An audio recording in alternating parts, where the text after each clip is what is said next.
প্রিয় দেশবাসী, দেশের সকল শিশু, কিশোর কিশোরী, তরুণ তরুণী, শিক্ষার্থী, বয়স্ক, বৃদ্ধ, পুরুষ, মহিলা সবাইকে সালাম জানাচ্ছি। আসসালামু আলাইকুম। আপনাদের সবাইকে ছাত্র জনতার বিপ্লবে সিক্ত নতুন বাংলাদেশে স্বাগত জানাচ্ছি। গভীর শ্রদ্ধা জানাচ্ছি জুলাই আগস্ট মাসে ফ্যাসিবাদের বিরুদ্ধে ছাত্র জনতার অভ্যুত্থানে নিহত সকলের প্রতি। তাদের আত্মার মাগফিরাত কামনা করছি। তাদের আত্মত্যাগের বিনিময়ে নতুন বাংলাদেশ গড়ার শপথ নিয়ে আমি আপনাদের কাছে কিছু কথা বলতে চাই। শরণার্থীকালের ভয়াবহ বন্যায় যারা মৃত্যুবরণ করেছেন, যারা অসুস্থ হয়ে পড়েছেন বা যারা সর্বস্ব হারিয়েছেন, যারা দুঃসহ জীবন যাপন করছেন, তাদের স্মরণে রেখে আজকের কথাগুলো বলছি। বন্যা দুর্গতদের জীবন দ্রুত স্বাভাবিক করার জন্য যাবতীয় উদ্যোগ সরকারি বেসরকারি পর্যায়ে নেবার আয়োজন করেছি। ভবিষ্যতে সকল ধরনের বন্যা প্রতিরোধে আমাদের আভ্যন্তরীণ এবং প্রতিবেশীদের সঙ্গে যাতে যৌথভাবে নেওয়া যায় সে আলোচনা শুরু করেছে। প্রিয় দেশবাসী, আপনারা জানেন বিপ্লবী ছাত্র জনতা জাতির এই ক্রান্তি লগ্নে আমাকে এক গুরু দায়িত্ব অর্পণ করেছে। তারা নতুন এক বাংলাদেশ গড়তে চায়।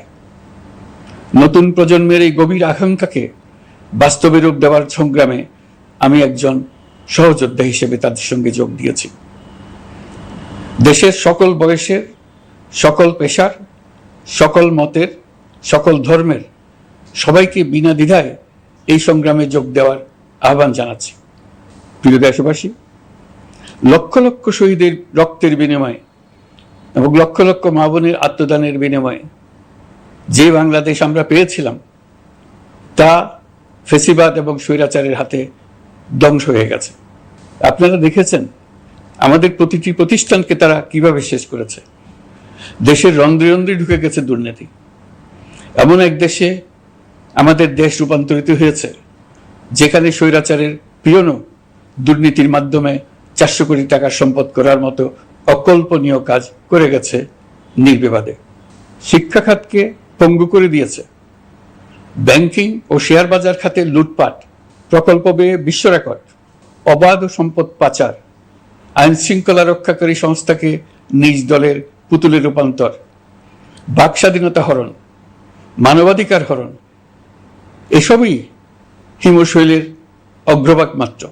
ক্ষমতা কুক্ষিগত করতে ফ্যাসিবাদী সরকার খর্ব করেছে জনগণের সাংবিধানিক ক্ষমতা ও অধিকার। দুঃশাসন, দুর্নীতি, অন্যায়, অবিচার, নিপীড়ন, বিচারের নামে প্রহসনের মাধ্যমে জনসুরক্ষা বিপন্ন করেছে। জনগণকে নির্যাতন, বঞ্চনা ও বৈষম্যের মুখোমুখি দাঁড় করিয়ে দিয়েছে। নতুন প্রজন্মের মানুষ সহ কোটি কোটি মানুষের ভোটাধিকারকে বছরের পর বছর হরণ করেছে। মানুষের এগিয়ে যাওয়ার পথে সকল ধরনের প্রতিবন্ধকতা তৈরি করে স্বৈরাচার তার নিজের, পরিবারের ও দলের কিছু মানুষের হাতে দেশের মালিকানা তুলে দিয়েছে। প্রিয় দেশবাসী, কিন্তু এই দ্বার প্রান্তে দাঁড়িয়েই আমাদের গড়তে হবে স্বপ্নের বাংলাদেশ। বৈষম্যহীন, শোষণহীন, কল্যাণময় এবং মুক্ত বাতাসের রাষ্ট্রের যে স্বপ্ন নিয়ে ছাত্র জনতা আন্দোলনে ঝাঁপিয়ে পড়েছিল, আমি তাদের সেই স্বপ্ন পূরণে অঙ্গীকারবদ্ধ। আপনাদের সবাইকে এই শুভলগ্নে তাদের স্বপ্ন পূরণে সমস্ত শক্তি নিয়ে এগিয়ে আসার আহ্বান জানাচ্ছি। তাদের স্বপ্ন আমাদের স্বপ্ন। জাতীয় জীবনে তরুণরা একটা মহা সুযোগ সৃষ্টি করে দিয়েছে। আমরা সবাইকে সুযোগ ব্যবহার করার কাজে এগিয়ে আসতে আহ্বান জানাচ্ছি। গণরোষের মুখে ফ্যাসিবাদী সরকার প্রধান দেশ ত্যাগ করার পর আমরা এমন একটি দেশ গড়তে চাই যেখানে প্রতিটি নাগরিকের মানবাধিকার থাকবে পুরোপুরি সুরক্ষিত। আমাদের লক্ষ্য একটাই, উদার, গণতান্ত্রিক, বৈষম্যহীন, অসাম্প্রদায়িক বাংলাদেশ। আমরা এক পরিবার, আমাদের এক লক্ষ্য। কোনো ভেদাভেদ যেন আমাদের স্বপ্নকে ব্যাহত করতে না পারে, সেজন্য আমরা প্রতিজ্ঞাবদ্ধ। বর্তমান সরকারের দায়িত্ব গ্রহণের মাত্র 2 সপ্তাহ শেষ হল। কর্মযাত্রার প্রথম পর্যায়ে রাষ্ট্র সংস্কারের কাজে আপনাদের কাছ থেকে যে সমর্থন পাচ্ছি সেজন্য আন্তরিক ধন্যবাদ। আমরা অনুধাবন করছি যে আমাদের কাছে আপনাদের প্রত্যাশা অনেক। এই প্রত্যাশা পূরণে আমরা বদ্ধপরিকর। যদিও দীর্ঘদিনের গণতন্ত্রহীনতা, 15 বছরের ফ্যাসিবাদী শাসন ব্যবস্থা প্রায় প্রতিটি ক্ষেত্রেই আমাদের জন্য পর্বতসম চ্যালেঞ্জ রেখে গিয়েছে, কিন্তু এই চ্যালেঞ্জ গ্রহণে আমরা প্রস্তুত। আজ আমি সরকারের পক্ষ থেকে আপনাদের দোয়া ও সহযোগিতা কামনা করতে আপনাদের সামনে এসেছি। শুধু আমি বলবো, আপনাদের একটু ধৈর্য ধরতে হবে। এখনই সব দাবি পূরণ করার জন্য জোর করা, প্রতিষ্ঠানে ঢুকে ব্যক্তিবিশেষকে হুমকির মধ্যে ফেলা, মামলা গ্রহণের জন্য চাপ সৃষ্টি করা, বিচারের জন্য গ্রেফতারকৃত ব্যক্তিকে আদালতে হামলা করে আগেই এক ধরনের বিচার করে ফেলার যে প্রবণতা, তা থেকে বের হতে হবে। ছাত্র জনতার বিপ্লবের গৌরব ও সম্ভাবনা এসব কাজে ম্লান হয়ে যাবে। নতুন বাংলাদেশ গড়ার প্রচেষ্টা হতে ব্যাহত হবে। রাতারাতি এই পরিস্থিতি থেকে উত্তরণ কঠিন। নড়বড়ে এক কাঠামো, আমি বরং বলবো জনস্বার্থের বিপরীতমুখী এক কাঠামোর উপর দাঁড়িয়ে আমাদেরকে দেশ পুনর্গঠনের কাজে হাত দিতে হয়েছে। আমরা এখান থেকেই বাংলাদেশকে এমনভাবে করতে চাই যেন এদেশে জনগণই সত্যিকার অর্থে সকল ক্ষমতার উৎস হয়, বিশ্ব দরবারে একটি মানবিক ও কল্যাণকর রাষ্ট্র হিসেবে সমাদৃত হয়। তরুণ প্রজন্ম, শিক্ষার্থী ও জনতার আত্মত্যাগের প্রতি সম্মান জানাতে রাষ্ট্র সংস্কারের কাজে সফল আমাদের হতেই হবে। এর আর কোনো বিকল্প নেই। প্রিয় দেশবাসী, আপনারা ইতিমধ্যে জেনেছেন জুলাই আগস্ট মাসে গণ অভ্যুত্থানে বল প্রয়োগ ও হতাহতের যে দুঃসহ ঘটনা ঘটানো হয়েছে তার স্বচ্ছ তদন্ত করতে জাতিসংঘের মানবাধিকার কমিশনের প্রধানকে বাংলাদেশে এসে তাদের তদন্ত শুরু করতে আমরা আমন্ত্রণ জানিয়েছি। তদন্তের এই প্রক্রিয়া এই সপ্তাহে শুরু হবে। তাদের প্রথম দল ইতিমধ্যে এসে গেছে।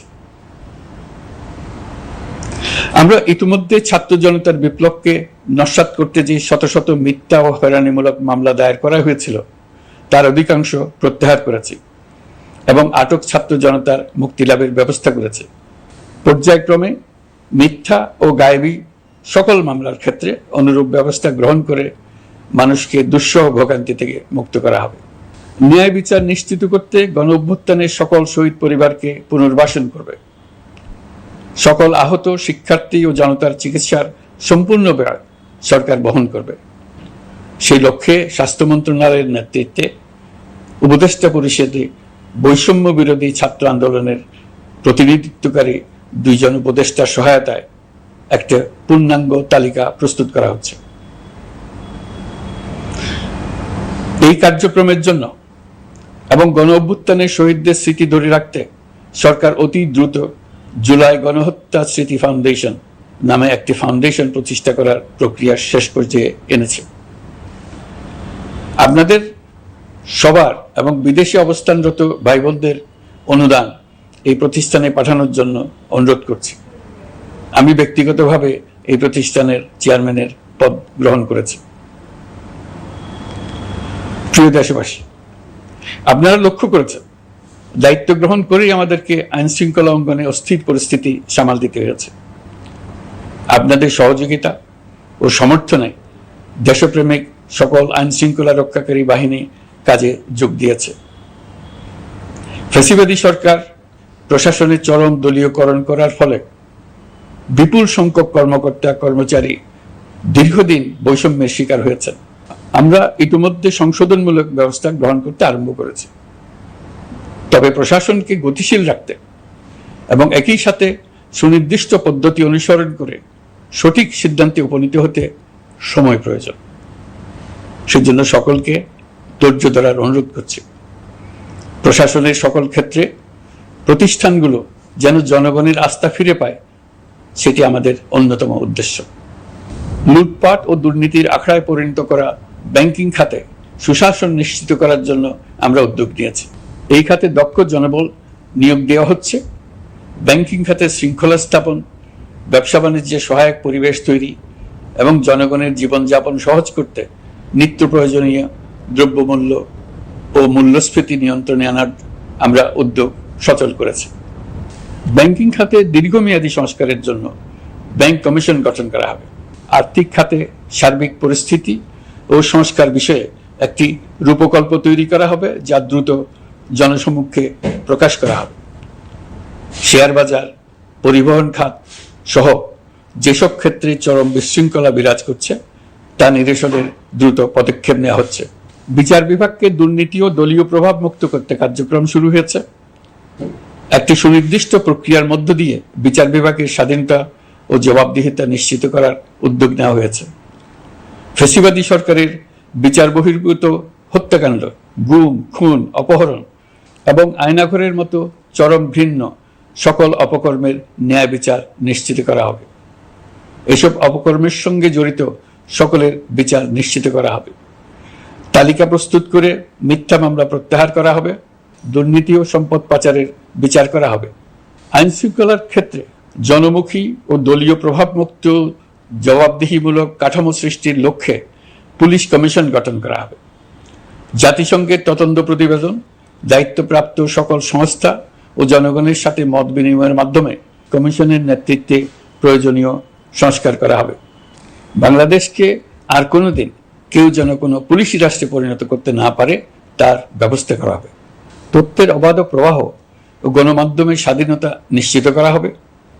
ফ্যাসিবাদী সরকার গণমাধ্যমের উপরও দলীয়করণ ও নির্যাতনের বোঝা চাপিয়েছিল। জনগণের তথ্যের অধিকার নিশ্চিত করতে আমরা প্রতিশ্রুতিবদ্ধ। তথ্যের প্রবাহে বিদ্যমান আইনি ও অন্যান্য বাধা অপসারণ করা হবে। মত প্রকাশের স্বাধীনতা বাধাগ্রস্ত করে এমন সব আইনের নিপীড়নমূলক ধারা সংশোধন করা হবে। ইতিমধ্যে এ ধরনের আইনগুলো নিশ্চিহ্নিত করে এই প্রক্রিয়া শুরু করা হয়েছে। বিদেশি সংবাদকর্মীদের এদেশে আসার পর যে অলিখিত নিষেধাজ্ঞা ছিল, ইতিমধ্যে আমরা তা তুলে নিয়েছি। বিদেশি সাংবাদিকদের দ্রুত ভিসা দিতে সংশ্লিষ্ট কর্মকর্তাদের নির্দেশ দেওয়া হয়েছে। আমরা আশা করি পরিবর্তিত পরিস্থিতিতে গণমাধ্যম কর্মীরা নিরপেক্ষ সাংবাদিকতা চালিয়ে যাবেন। শিক্ষাক্ষেত্রে চরম নৈরাজ্য প্রতিষ্ঠিত করে গেছে বিগত সরকার। আমরা তার পূর্ণাঙ্গ সংস্কারের উদ্যোগ নেব। এটা আমাদের অন্যতম অগ্রাধিকার। আপনারা জানেন, দায়িত্ব গ্রহণের পর দ্রুততম সময়ের মধ্যে সকল শিক্ষা প্রতিষ্ঠান খুলে দেওয়া হয়েছে। শিক্ষার্থীদের জন্য সৃজনশীল, নিরাপদ ও ভীতিমুক্ত পরিবেশ নিশ্চিত করা আমাদের অঙ্গীকার। একই সাথে পাঠ্যক্রমকে যুগোপযোগী করার কাজও দ্রুত শুরু করা হবে। গণতন্ত্রকে সুসংহত করতে স্থানীয় সরকার প্রতিষ্ঠানগুলোকে শক্তিশালী করা হবে এবং ক্ষমতার বিকেন্দ্রীকরণ নিশ্চিত করা হবে। ছাত্র জনতার গণঅভ্যুত্থানকে সফল পরিণতি দিতে প্রশাসন, বিচার বিভাগ, নির্বাচন কমিশন ও নির্বাচনী ব্যবস্থা, আইন শৃঙ্খলা খাত এবং তথ্য প্রবাহে প্রয়োজনীয় সংস্কার সম্পূর্ণ করে অবাধ ও সুষ্ঠু অংশগ্রহণমূলক নির্বাচন আয়োজন করা হবে। এর লক্ষ্য হবে দুর্নীতি, লুটপাট, গণহত্যার বিরুদ্ধে একটি জবাবদিহিতামূলক রাজনৈতিক বন্দোবস্তের সূচনা। বর্তমান সরকার দুর্নীতির বিরুদ্ধে স্পষ্ট অবস্থান গ্রহণ করেছে। আমাদের সকল উপদেষ্টা দ্রুততম সময়ের মধ্যে তাদের সম্পদের বিবরণ প্রকাশ করবেন। পর্যায়ক্রমে এটা সকল সরকারি কর্মকর্তাদের ক্ষেত্রেও নিয়মিত এবং বাধ্যতামূলক করা হবে। রাষ্ট্রীয় পর্যায়ে দুর্নীতির বিরুদ্ধে ব্যবস্থা গ্রহণে সংবিধানের ৭৭ অনুচ্ছেদে প্রতিশ্রুত ন্যায়পাল নিয়োগে অধ্যাদেশ প্রণয়ন করা হবে। এবার কৃষি খাতের কথা একটু বলে। কৃষি নির্ভর বাংলাদেশে কৃষকের স্বার্থ যেন সুরক্ষিত থাকে, কৃষক যেন তার উৎপাদিত পণ্যের ন্যায্য মূল্য পায়, তা নিশ্চিত করা হবে। প্রবাসী শ্রমিকরা যেভাবে বৈষম্য বিরোধী ছাত্র জনতার আন্দোলনকে সমর্থন দিয়েছে, মুক্তিকামী জনগণ তা কৃতজ্ঞ চিত্তে স্মরণ করে। তাদের প্রতি সকল পর্যায়ে সম্মানজনক আচরণ নিশ্চিত করা হবে। বাংলাদেশের স্বাস্থ্য খাত অন্যতম দুর্নীতিগ্রস্ত খাত। জনগণের জন্য পর্যাপ্ত স্বাস্থ্যসেবা নিশ্চিত করার লক্ষ্যে স্বাস্থ্য খাতে প্রয়োজনীয় সংস্কার করা হবে। এই খাতে সংশ্লিষ্ট সকলকে জবাবদিহিতার আওতায় আনা হবে। হাসপাতালগুলোকে আধুনিকায়নের উদ্যোগ নেওয়া হবে এবং সেখানে সরকারি ডাক্তার সহ বিশেষজ্ঞদের নিয়মিত উপস্থিতি নিশ্চিত করা হবে। স্বাস্থ্যসেবা যাতে নির্দিষ্ট কিছু অঞ্চলে কেন্দ্রীভূত না থাকে, দেশের সব অঞ্চলের মানুষ সমান স্বাস্থ্যসেবা পায়, সে লক্ষ্যে প্রয়োজনীয় উদ্যোগ নিতে আমরা বদ্ধপরিকর। বর্তমান প্রজন্ম অনেক বেশি সচেতন। বিশ্বের বিভিন্ন প্রান্তে ঘটে যাওয়া পরিবর্তন বিষয়ে তারা ওয়াকিবহাল শুধু নয়, তারা নেতৃত্ব দিচ্ছে। তারা যে উন্নয়নের স্বপ্ন দেখে তা টেকসই এবং পরিবেশ বান্ধব, প্রকৃতি ধ্বংসকারী উন্নয়ন নয়। শুধু জিডিপি একটি দেশের উন্নয়নের মাপকাঠি হতে পারে না। নদী, নালা, খাল, বিল, পাহাড়, বন, মাটি আর বাতাস ধ্বংস আর দূষিত করে যে উন্নয়ন হয় তা দীর্ঘমেয়াদী টেকসই নয়। জীবাশ্ম জ্বালানির বিরুদ্ধে পরিবেশবাদীদের সাথে আমাদের সরকারের অবস্থান সামঞ্জস্যপূর্ণ। জলবায়ু পরিবর্তন রোধ করতে এবং আগামী প্রজন্মের জন্য সুস্থ একটা পৃথিবী রেখে যেতে কার্বন নিঃসরণ শূন্যের কোঠায় নামিয়ে আনার বিকল্প নেই। আমাদের সরকার পরিবেশ ও জলবায়ু রক্ষায় সর্বোচ্চ গুরুত্ব দেবে। এই কার্যক্রমে তরুণ সম্প্রদায়কে সম্পৃক্ত করা হবে। ইতোমধ্যে বিভিন্ন রাষ্ট্র ও জাতিসংঘ বর্তমান সরকারের কর্মসূচির প্রতি সমর্থন ব্যক্ত করেছে। আমরা সকল রাষ্ট্রের সাথে বন্ধুত্বপূর্ণ সম্পর্ক বজায় রাখব। আমাদের পররাষ্ট্রনীতির ভিত্তি হবে পারস্পরিক আস্থা, বিশ্বাস ও সহযোগিতা। আমরা মানবাধিকার আইন সহ সকল আন্তর্জাতিক আইনের প্রতি শ্রদ্ধাশীল। আমাদের পক্ষ থেকে গুম বিষয়ক আন্তর্জাতিক চুক্তির পক্ষরাষ্ট্র হওয়া সহ বিভিন্ন পদক্ষেপ নেওয়া হয়েছে। ইতিমধ্যে পক্ষভুক্ত এমন সকল আঞ্চলিক ও দ্বিপাক্ষিক চুক্তি ও সমঝোতা বাস্তবায়ন করে যাব। আমাদের সরকার রোহিঙ্গা সমস্যার বাস্তবসম্মত সমাধানের লক্ষ্যে আন্তর্জাতিক সম্প্রদায়ের সাথে কাজ করে যাবে। আমরা জাতীয় ঐক্যে বিশ্বাসী। প্রয়োজনীয় সংস্কারের লক্ষ্যে রাজনৈতিক ঐক্যের মধ্য দিয়ে নিশ্চিত করা হবে নারী, শিশু, প্রতিবন্ধী, ধর্মীয় সংখ্যালঘু, আদিবাসী সকলেই এদেশের নাগরিক এবং সমান আইনের সুরক্ষার অধিকারী। তাদের সকলের মানবিক অধিকার সহ অন্যান্য সকল অধিকার নিশ্চিত করার উদ্যোগ নেওয়া হবে। এই জন্য আমি উপদেষ্টা পদমর্যাদা সম্পন্ন একজন বিশেষ সহকারী নিয়োগ দিয়েছি, যার দায়িত্ব হবে জাতীয় সংহতি উন্নয়ন। বন্যা কবলিত এলাকার সকল মানুষের দুর্ভোগ লাঘবে সরকার সঠিক সহায়তা দেওয়ার জন্য সরকারের যত কার্যক্রম আছে তাদের সচল করেছে। ইতিমধ্যে উপদেষ্টাবৃন্দ বিভিন্ন এলাকার দায়িত্ব নিয়ে এলাকায় গেছেন। আমার কার্যালয়ে একটা নিয়ন্ত্রণ কক্ষ স্থাপন করা হয়েছে। বন্যা পরবর্তী কার্যক্রম নেওয়া হয়েছে। ভবিষ্যতে বন্যা নিয়ন্ত্রণের জন্য করণীয় কি স্থির করার জন্য পদক্ষেপ নেওয়া হচ্ছে। দেশপ্রেমিক সেনাবাহিনী, পুলিশ, বিজিবি, র্যাবকে গুম নির্যাতনের কাজে লাগিয়ে তাদের কলঙ্কিত করা হয়েছে। তারা দেশের গৌরব। তাদেরও কিছু অতি উৎসাহী সদস্যের কারণে পুরো বাহিনীকে আমরা কলঙ্কিত দেখতে চাই না।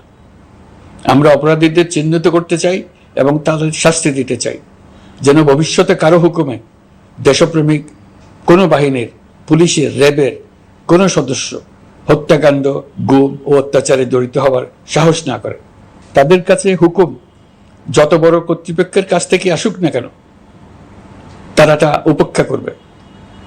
ভবিষ্যতে উপরওয়ালার হুকুমে এমন ঘৃণ্য কাজ করতে বাধ্য হয়েছে এমন ব্যাখ্যা কারো কাছে গৃহীত না হয় তার ব্যবস্থা করা হবে।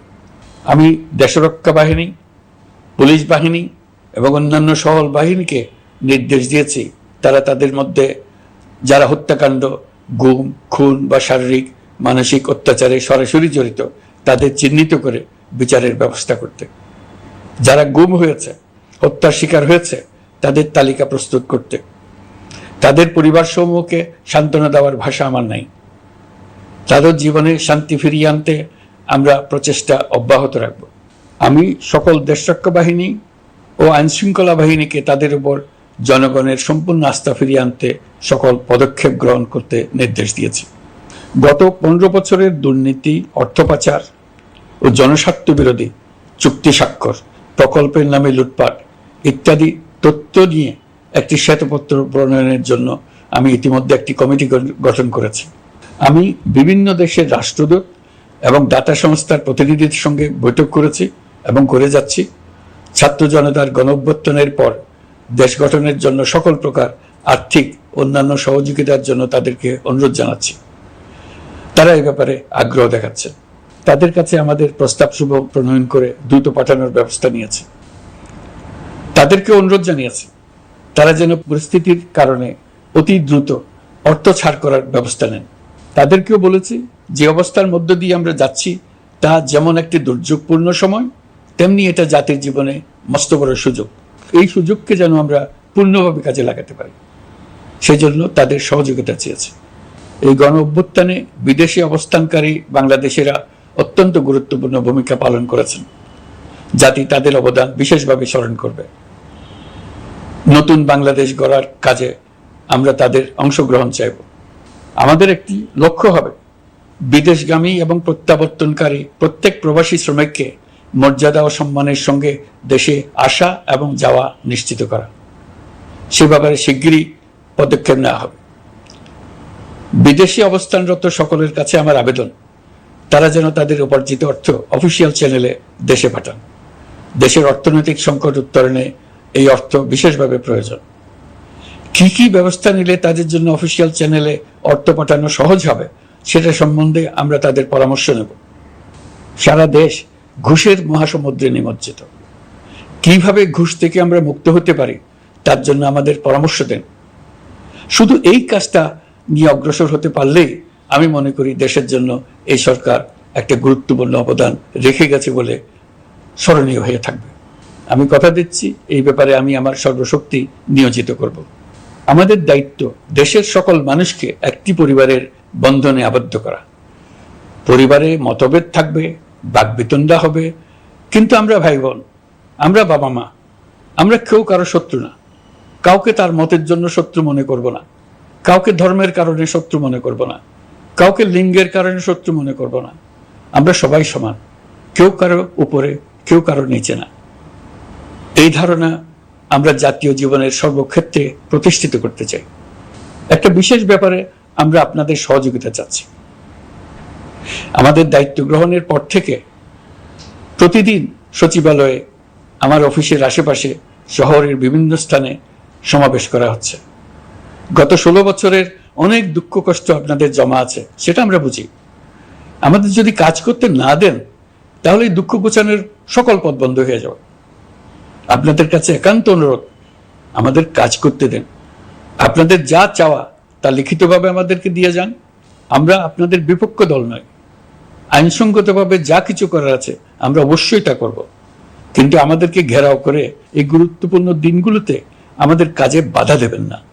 সবাই মিলে তাদের বোঝান তারা যেন এই সময়ে তাদের অভিযোগের প্রতি দৃষ্টি আকর্ষণের জন্য আমাদের দৈনন্দিন গুরুত্বপূর্ণ কাজে বাধা না দেন। একটা বিষয়ে সবাই জানতে আগ্রহী, কখন আমাদের সরকার বিদায় নেবে। এটার জবাব আপনাদের হাতে। কখন আপনারা আমাদেরকে বিদায় দেবেন? আমরা কেউ দেশ শাসনের মানুষ নই। আমাদের নিজ নিজ পেশায় আমরা আনন্দ পাই। দেশের সংকটকালে ছাত্রদের আহ্বানে আমরা এই দায়িত্ব গ্রহণ করেছি। আমরা সমস্ত শক্তি দিয়ে এই দায়িত্ব পালন করব। আমাদের উপদেষ্টা মণ্ডলীও এই লক্ষ্যে উদ্বুদ্ধ হয়ে সবাই মিলে একটা টিম হিসেবে কাজ করে যাচ্ছি। কখন নির্বাচন হবে সেটা সম্পূর্ণ রাজনৈতিক সিদ্ধান্ত, আমাদের সিদ্ধান্ত নয়। দেশবাসীকে ঠিক করতে হবে আপনারা কখন আমাদেরকে ছেড়ে দেবেন। আমরা ছাত্রদের আহ্বানে এসেছি, তারা আমাদের প্রাথমিক নিয়োগকর্তা। দেশের আপামর জনসাধারণ আমাদের নিয়োগ সমর্থন করেছে। আমরা ক্রমাগতভাবে সবাইকে বিষয়টি স্মরণ করিয়ে যাব, যাতে হঠাৎ করে এই প্রশ্ন উত্থাপিত না হয় আমরা কখন যাব। তারা যখনই বলবে আমরা চলে যাব। আমরা সংস্কারের অংশ হিসেবে নির্বাচন কমিশনকেও সংস্কার করব। কমিশনকে যে কোনো সময় আদর্শ নির্বাচনের জন্য প্রস্তুত রাখব। আমরা বিভিন্ন সংস্কারের কাজ শুরু করেছি। দেশবাসীকে অনুরোধ করব একটা আলোচনা শুরু করতে। আমরা সর্বনিম্ন কি কি কাজ সম্পূর্ণ করে যাব, কি কি কাজ মোটামুটি করে গেলে হবে। এই আলোচনার মাধ্যমে আমরা একটা দিক নির্দেশনা পেতে পারি। তবে চূড়ান্ত সিদ্ধান্ত রাজনৈতিক সিদ্ধান্ত, সেটা রাজনৈতিক আলোচনা থেকেই আসবে। এই দিক নির্দেশনা না পেলে আমরা দাতা সরকার এবং আন্তর্জাতিক অর্থনৈতিক প্রতিষ্ঠানসমূহের সঙ্গে আলোচনায় দৃঢ়তার সঙ্গে অগ্রসর হতে পারছি না। আমি নিশ্চয়তা দিচ্ছি, আমরা আমাদের পক্ষ থেকে মেয়াদ বৃদ্ধির কোনো প্রশ্ন তুলব না। আমরা আপনাদের সকলের দোয়া চাই। যেই কদিন আছি সেই সময়টুকু উপদেষ্টা মণ্ডলীর প্রত্যেকে নিজ নিজ সাধ্যমতো দেশের এই সংকটকালে সংকট উত্তরণে যেন নিজ নিজ মেধা সাধ্যমতো কাজে লাগাতে পারে। নতুন বাংলাদেশ গড়ার যে সুযোগ ছাত্র জনতার রক্তের বিনিময়ে আমরা অর্জন করলাম, আমরা আমাদের মতানৈক্যের কারণে সেটা যেন হাতছাড়া করে না ফেলে, এটা আমরা নিশ্চিত করতে চাই। এই সুযোগ এবার হারিয়ে ফেললে আমরা জাতি হিসেবে পরাজিত হয়ে যাব। শহীদ, আহত এবং জীবিত ছাত্র জনতার কাছে আমরা প্রতিজ্ঞাবদ্ধ থাকতে চাই, আমরা এই অর্জনকে কিছুতেই হারিয়ে যেতে দেব না।